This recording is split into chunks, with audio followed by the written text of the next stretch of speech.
Olá, seja muito bem-vinda, eu sou a Marcela. Sim, eu sou a tia do inglês também, mas eu sou Soul Teacher e nesse canal eu tô aqui para falar com você que é professor como eu, com você que é educador, que sabe todos os perrengues que a gente passa. Mas se você ainda tem muito propósito e muita alma no seu jeito de ensinar, eu tenho certeza que a gente vai conseguir trocar muitas ideias legais. E hoje eu tô falando aqui de criatividade. Pois é, gente, o que aconteceu com a criatividade?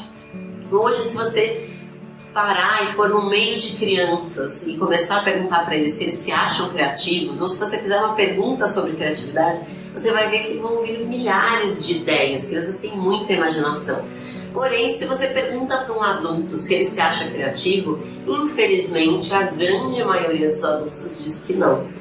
E o que me entristece sobre isso, e é algo que eu queria abordar aqui com vocês, é que nós todos temos poder criativo, a gente só perde isso along the way, ao longo do caminho. A gente vai perdendo um pouco desse senso de criatividade, desse senso de imaginação. E o que é a nossa imaginação? É poder criar algo que não está lá naquele presente momento. Porém, a gente vai perdendo isso ao longo do tempo, talvez porque a gente é tolhido, ou porque a gente mesmo se tolhe com a autocrítica, com às vezes a autossabotagem. Então a sua criatividade ela funciona como uma musculatura mesmo. Então quanto menos você usa dessa musculatura, mais atrofiadinha ela vai ficando.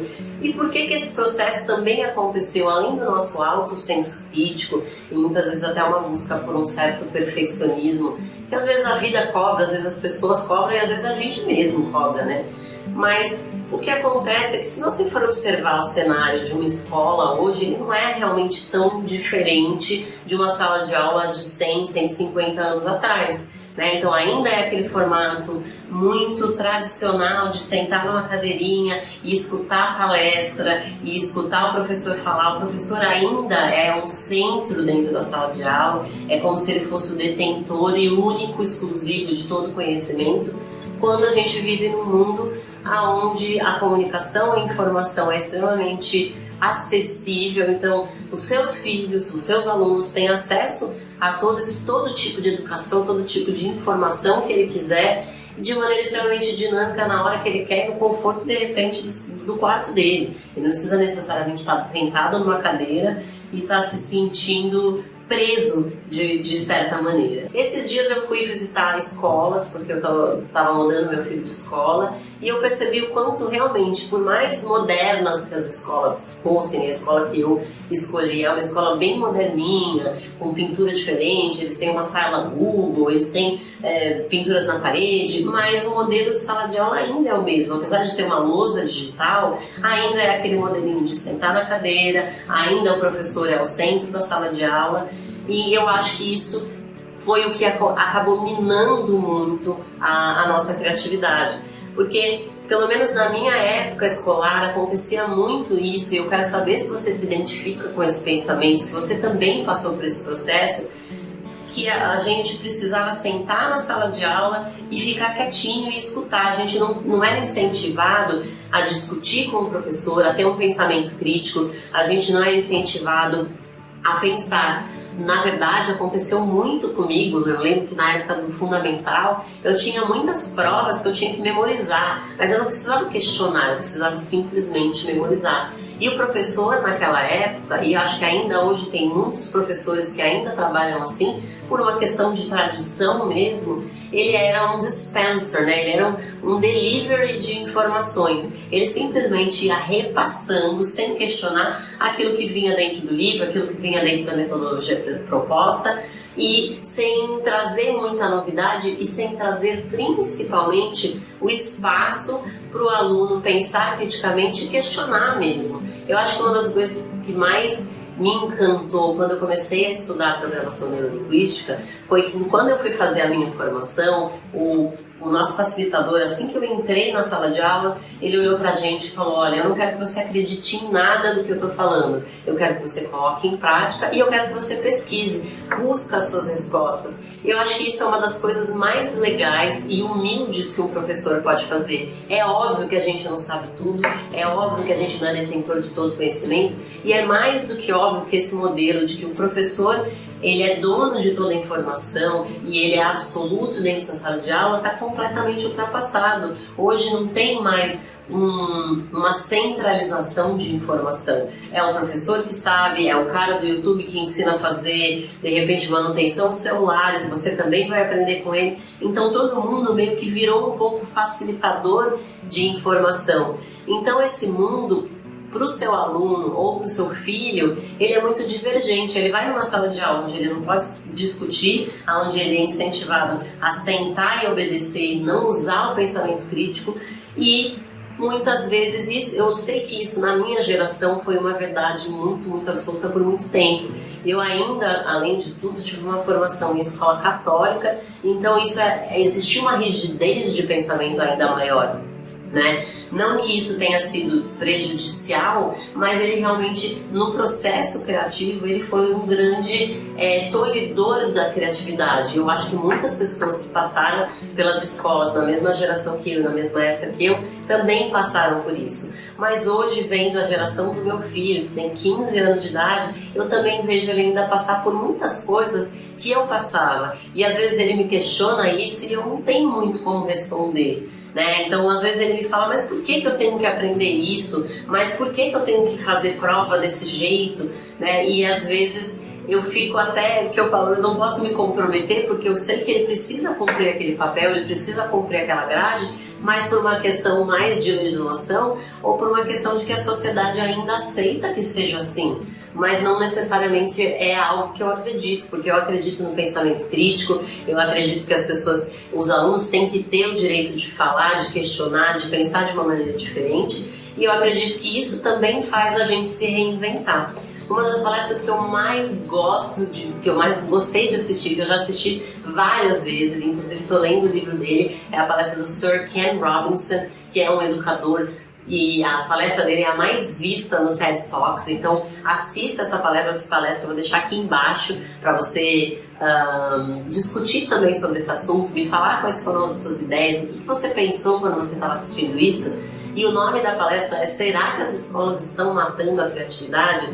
E uma das coisas, ele é extremamente bem-humorado, e uma das coisas que ele fala logo no comecinho desse vídeo é simplesmente o fato de, olha, hoje em dia o TDAH, ele é uma epidemia, né? Então, é lógico que todo mundo foi diagnosticado com isso. Imagina você pegar um adulto, você do jeito que tá, sentar ele numa cadeira e falar para ele ficar quietinho assistindo alguma coisa durante 4 horas. Não se assuste se esse cara começar a roer as unhas, mexer as pernas, bater palma, se distrair com outra coisa, além de que nós estamos num mundo onde a informação é muito rápida, então a gente está acostumado a ter concentração e atenção por muito pouco tempo, por spans muito pequenos de tempo, né? Então a gente precisa realmente reinventar isso e trazer a maneira como a gente educa para um mundo um pouco mais criativo, onde o aluno tem a oportunidade de discutir, de fazer pergunta, de questionar, e talvez ele também precise de uma explicação de maneira diferente. Então você vai se reinventar, né? Até então a gente tinha aquele modelo pronto, aquela aula pronta, mas às vezes o seu jeito de falar e se comunicar não comunica com todos os alunos que estão dentro da sua sala de aula, e você vai precisar sim se reinventar. Então, eu penso muito que a criatividade, ela existe e ela é inerente em todos os seres humanos. A gente não desaprende as nossas habilidades, a gente não desaprende, não perde isso. A gente só deixa de usar e isso vai ficando com uma musculatura um pouco atrofiada. E para a gente voltar a ter criatividade, a gente precisa simplesmente fazer coisas que nos deixem mais criativos. Então, ainda assim, eu sou muito fã de leitura, ainda sou muito fã de documentários, de livros, de audiolivros, que eu amo, sou viciadíssima em audiolivros, e tudo isso traz também esse poder de imaginação, além de muitos exercícios de criatividade. Mas está aqui o meu recado sobre esse questionamento do que está acontecendo com a criatividade, como que a gente pode sanar isso, né? Quais são as soluções que a gente pode trazer e as dicas que a gente pode trazer para nós como adultos também nos tornarmos mais criativos e assim também podermos ser educadores mais criativos. Então uma dica que eu posso compartilhar aqui com você, que eu acho que é uma das coisas que mais me faz criar e pensar é ir a cursos. Eu gosto muito de assistir outras pessoas facilitando treinamentos, assistindo aula de outras pessoas. Hoje eu estou fazendo uma pós-graduação e eu gosto muito dessa experimentação. Eu acho que nós, como professores, a gente tem sempre que estar se reinventando. Você também tem que ser um eterno aprendiz. Talvez você tenha mais dificuldade de aprender uma certa matéria ou uma certa coisa que você queira aprender, e você também vai se questionar e vai se colocar num processo empático. Você vai se colocar no lugar do aluno. Nossa, olha como está sendo difícil de repente aprender um outro idioma, olha como está sendo difícil aprender um pouco mais sobre neurociência, né? Então, talvez você também se reinvente assistindo outras pessoas. Isso é algo que me deixa muito mais criativa. Os livros me deixam muito mais criativa, e um dos livros que eu estou gostando muitíssimo de ler é um livro do Napoleão Hill, que ficou escondido um tempão. Ele ficou por mais de 100 anos escondido. Ele foi escrito em 1938, se não me engano, e foi lançado muitos e muitos anos depois. Se chama Mais Esperto que o Diabo. E nesse livro ele faz uma entrevista com o diabo, e ele fala mesmo no próprio livro que não importa se você acredita que ele fez mesmo essa entrevista, não importa se parece que é fruto da imaginação dele, mas realmente são muito consistentes as respostas que tem lá. E uma das coisas que ele fala quando está entrevistando o diabo é sobre a educação. E o diabo diz que como ele faz para dominar a mente humana. Para dominar a mente humana, ele começa pelo jovem. Quando o jovem está na escola, ele começa um processo de alienação. E aí o entrevistador, que é o Napoleão Hill, vira para ele e fala assim: mas espera aí, a escola não deveria fazer o papel de educar? Ele falou: deveria, mas é aí nesse momento que eu entro realmente na jogada, porque as escolas não deixam as pessoas pensarem, e na verdade elas alienam a pessoa, porque elas não fazem com que o aluno questione. Ele simplesmente precisa obedecer e aprender aquilo que é dito do jeito que é dito, sem questionar. Então fica aí, pensa que esse livro foi escrito em 1938 e até hoje ainda existe esse questionamento. Será que a escola está realmente fazendo as pessoas pensarem? Será que você, como educador, como professor, está incitando o pensamento crítico, a criatividade nos seus alunos? Então fica aí o meu questionamento, e eu espero de coração que você tenha aproveitado as dicas e o que eu tenho para compartilhar aqui com vocês hoje. E se você já leu esse livro, se você tem alguma sugestão de tópico, eu quero saber o que você está achando do conteúdo que está sendo produzido aqui, porque é novo e eu falo que eu fico nervosa tanto quanto eu ficava lá no começo do outro canal, que já está grandão. Então eu vou precisar também, para a gente criar a nossa comunidade aqui, das suas sugestões. Então, um beijo para vocês, vejo vocês no próximo vídeo. Não esquece de deixar o joinha para o YouTube entender que você quer ver mais desse conteúdo.